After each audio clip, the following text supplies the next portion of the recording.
Week 2 of the Men's Volleyball Nations League has wrapped up. Most of the preliminary round is now behind us, so it's time to look at where things stand and what to expect heading into the playoffs. And that's exactly what we'll do in this video. First, we'll go over the results and check out the current standings. Then we'll take a closer look at the top teams and the key players from the past few match days. And finally, we'll try to predict which teams are looking like real contenders for the playoffs. So, as always, hit that like button and subscribe. Let's get into it. While you're checking out the latest results, let me quickly mention that the men's tournament is taking a short break and will resume on July 16th. Japan, Poland and Slovenia will be hosting the final week of group play. And we're also expecting a wave of star players to join their national teams for the final push. Now the first big takeaway. I still haven't found the perfect format for these reviews to consistently get solid views. So for now, I'm going back to weekly summaries. That way I'm not rushing things or relying too much on match highlights. I'll keep posting match results on my socials as usual.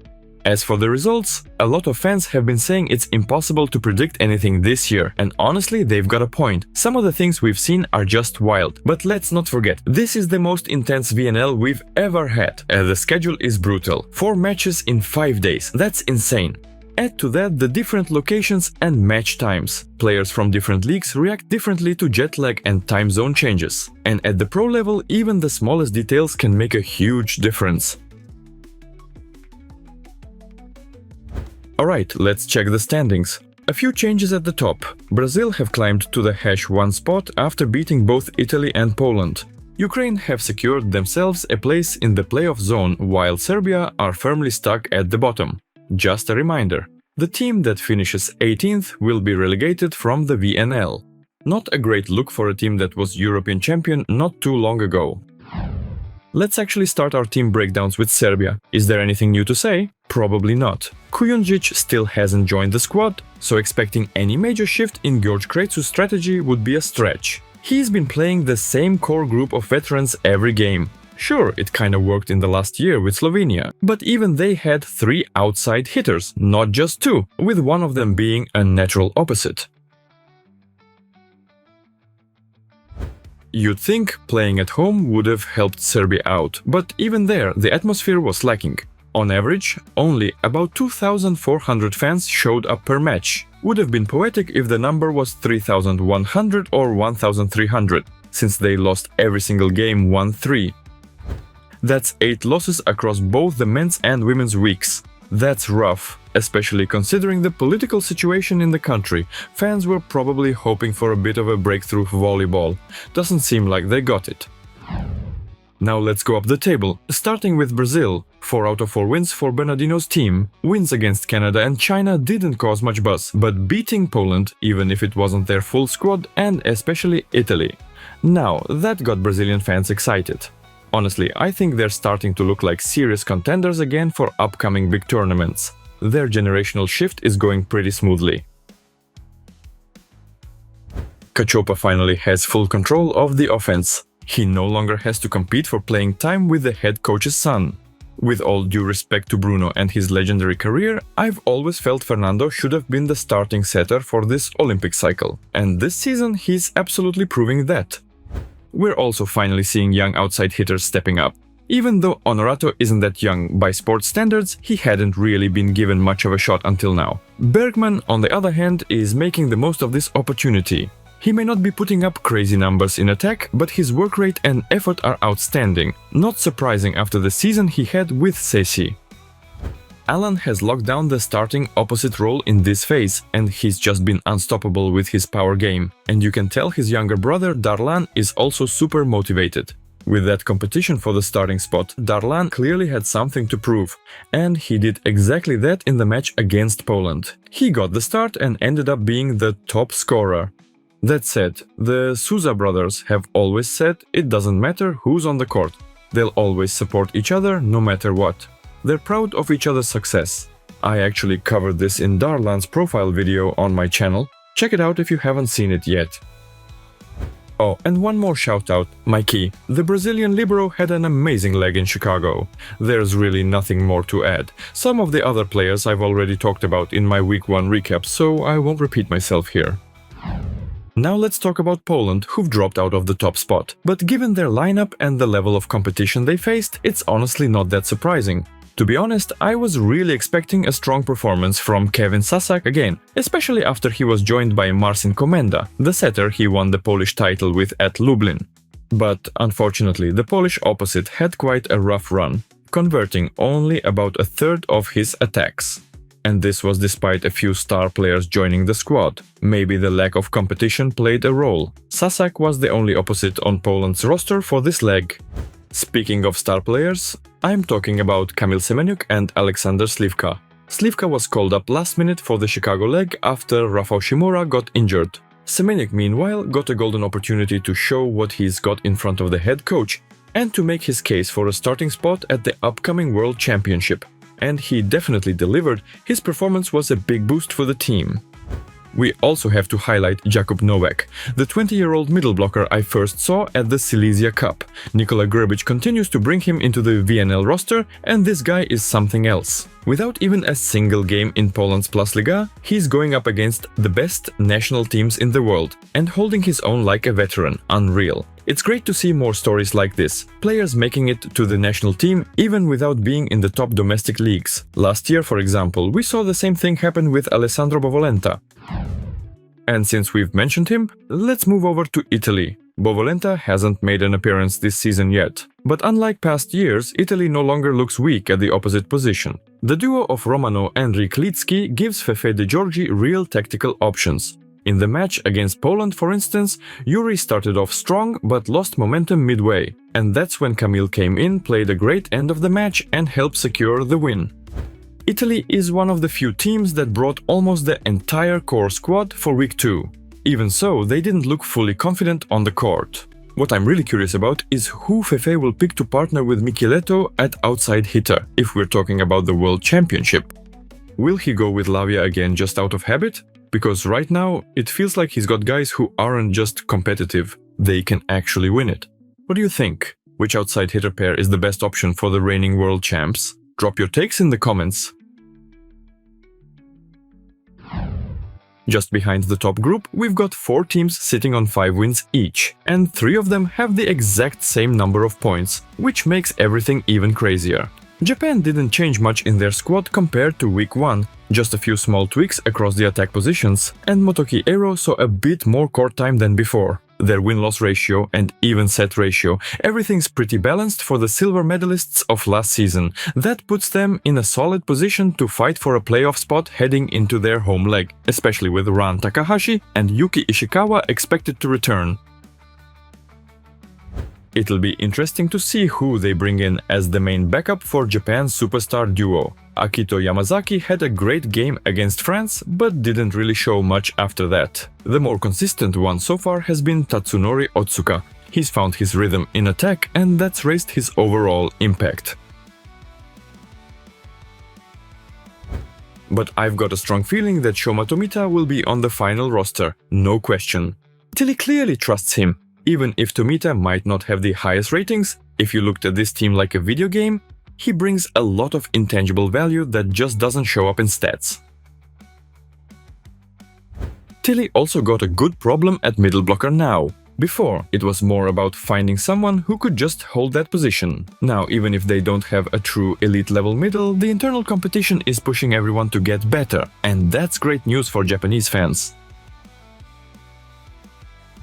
Last week I was frustrated that everyone kept saying they missed Sakita, while other setters were getting roasted for no real reason with arguments that had zero logic behind them. But this week I kept wondering, why is everyone so desperate to get Tomohiro Yamamoto back? Don't get me wrong, he's a fantastic libero. But what's so wrong with Tomohiro Ogawa that people are acting like his absence is some huge problem? Ogawa just had another great week. Considering his amazing season in the Japanese league, I think he's absolutely earned the right to compete for the starting libero spot. He was even ready to move to a less successful team abroad just to keep improving in a more athletic league, where liberos have to deal with tougher serves and harder hits. That kind of move would have helped his development a ton. But the team he was planning to join, Stal, got relegated from Plus Liga, so he had to pass. Instead, he's continuing with Suntory Sunbirds. Not a bad choice at all, actually a step up in many ways. but if we're talking purely about personal development, maybe not the ideal move. The biggest weakness for Japan right now is probably their mental game in clutch moments. They've let big leads slip way too many times this VNL. Either they hesitate with the final kill shot or they don't even get to it. It happened against Poland, it happened against Bulgaria. And for Japanese fans, that brings back painful memories of the Olympic quarterfinal in Paris. Let's see if they can fix that on home soil. Let's shift focus away from the standings now and talk about Bulgaria. Right now, this is probably the most talked about national team in the volleyball world. So we're skipping the line. Unlike Serbia, Bulgaria had an incredible home crowd behind them. Around 5,500 fans per match on average. The energy and unity were amazing. Just listen to the crowd when Shoji and Nikolov went down with an injury. I really hope that clip doesn't get the video taken down, but I have to show it to you.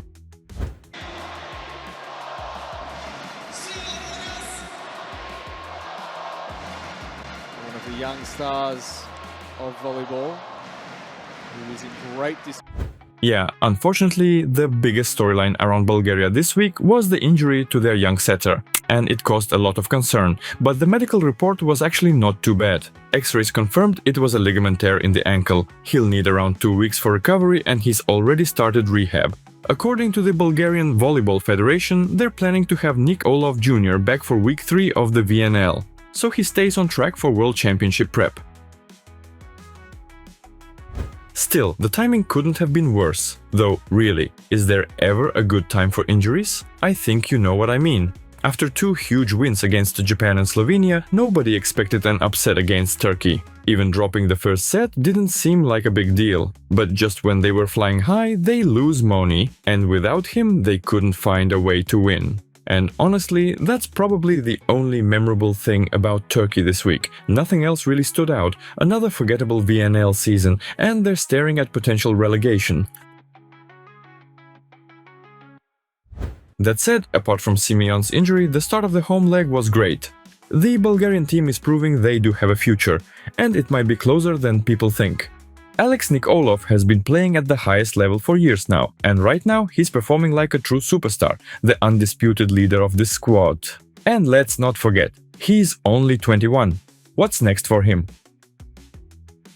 With Dimitar Dimitrov now playing a second opposite, Coach Blengini finally has options. He no longer has to throw outside hitters into that position just to patch things up. Even Antov, probably sensing some competition, stepped up and played way better than he did in week 1.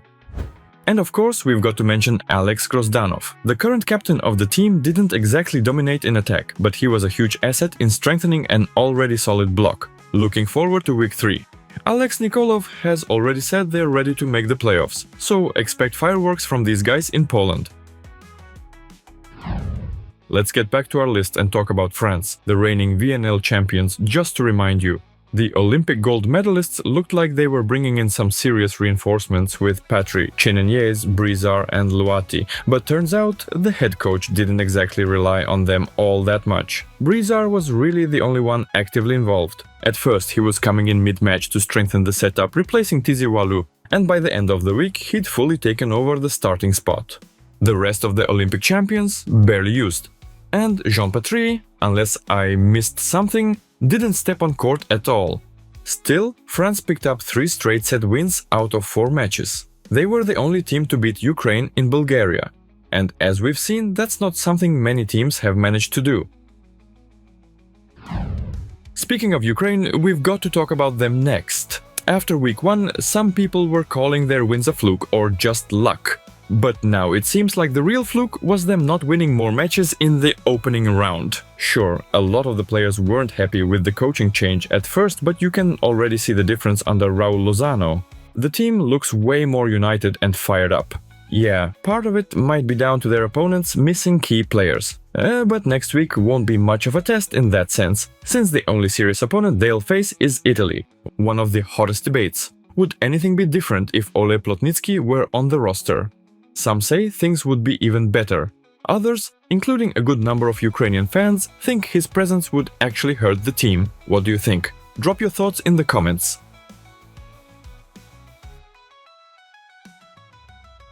Shout out to Yuri Semeniuk. He's been a beast since moving to Warsaw, an absolute wall at the net. His performance this week shot him to the top of the VNL blocking leaderboard, but it's not just about stats. He's also showing real leadership and the kind of grit that earns respect. He's cramped up more than once mid-match, but kept fighting through it every time.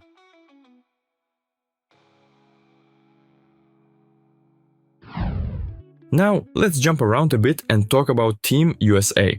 As I mentioned in my previous recap, they definitely look better than last season, but still not quite playoff ready. Their matches against Poland and Italy showed just how far they still have to go. There weren't many chances to steal a win there. Fans were also concerned about Eric Shoji, who picked up an injury in the very first match of their home leg. Quick note on attendance. The average was around 4,400 fans per match. Most of them came for the Poland and Italy games. The Canada and China matches didn't generate much buzz. So what's the deal with Shoji? Thankfully, it turned out to be even less serious than Nick Olov's injury. The veteran libero only missed one full match, which is a huge relief. And I've got to say something positive about Gabi Garcia Hernandez this time. He finally found some rhythm with Micah Ma, and his efficiency has really gone up. There's still hope that he can justify that US citizenship and become a real asset for this team. Let's move on to the round-robin trio, or maybe quartet, of teams. Cuba almost didn't make it to this leg due to visa issues for most of their players. They showed up late just before their first match, and still had a great week. I'm still waiting for a breakout performance from Miguel Lopez, but in the meantime, Marlon Yant is doing a massive amount of work. As the saying goes, playing for Zenit has clearly paid off. The only team to beat Cuba was Argentina, who, unlike the Cubans, are currently in the playoff zone. This week I paid close attention to German Lopez, Argentina's opposite. I hadn't watched this team closely before, so I hadn't really noticed him. He's not very tall for an opposite, but super athletic. While I'm talking, enjoy some of his spicy attacks.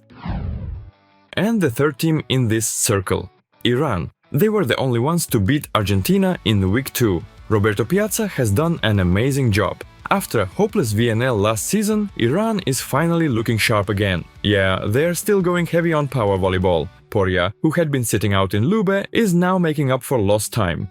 And Amin, after a monster season in Poland, is carrying that energy right into VNL. This squad can absolutely make things uncomfortable for anyone.